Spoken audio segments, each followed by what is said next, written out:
Regardless of what gets in my way, I continue to strive for what I believe in and do the rest for the people that I'm meant to represent.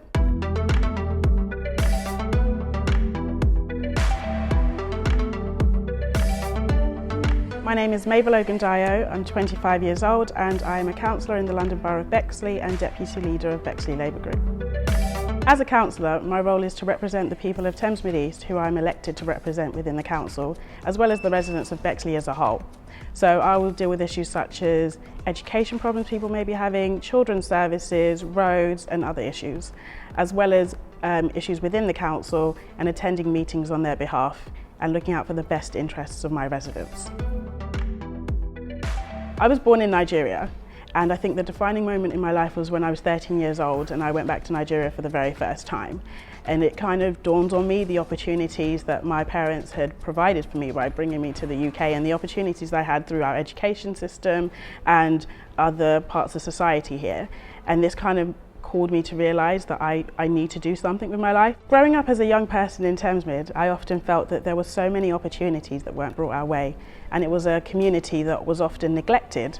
I felt that I could do something about this, and I thought that the first place to start in is politics. At school, I'd say there were 3 words that define me. I would say shy, determined, and talkative. I was very, very shy. I had dyslexia that wasn't diagnosed when I was young, and because of that, I wasn't able to achieve the same level my peers would, so I'd be very quiet. But when attention did come to me, I would talk really loudly, I'd play up a little bit just to hide my insecurities. But I was always determined and I always worked hard at home. I put in the extra work to make sure that I always got the grades I needed to get in order to succeed. I think my confidence comes from my mum. She's an extremely confident person. It's to a fault actually, but in everything she does, she's always confident about it. In the past, I've been a very, very shy person. So whenever I feel nervous about a situation, I just think, what would my mum do? And I try and emulate that. To be honest with you, if my teenage self could see me now, she'd say, we did it. There were many points in my life where I just didn't know the kind of person I'd grow up to be. And we worked really hard, me and my teenage self, to make sure that we could get to where we have done academically, socially, and in other areas in life.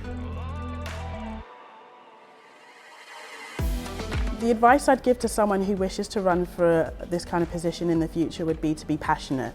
To be passionate about every single thing they do.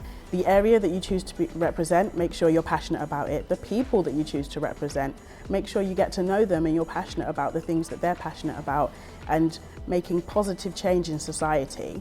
Everything else will fall into place from there. I can't say that I had any particular skills or any particular attributes that made me stand out from the rest, but I think my passion for the people and the area has got me as far as it has, and I think that shines through more than anything else.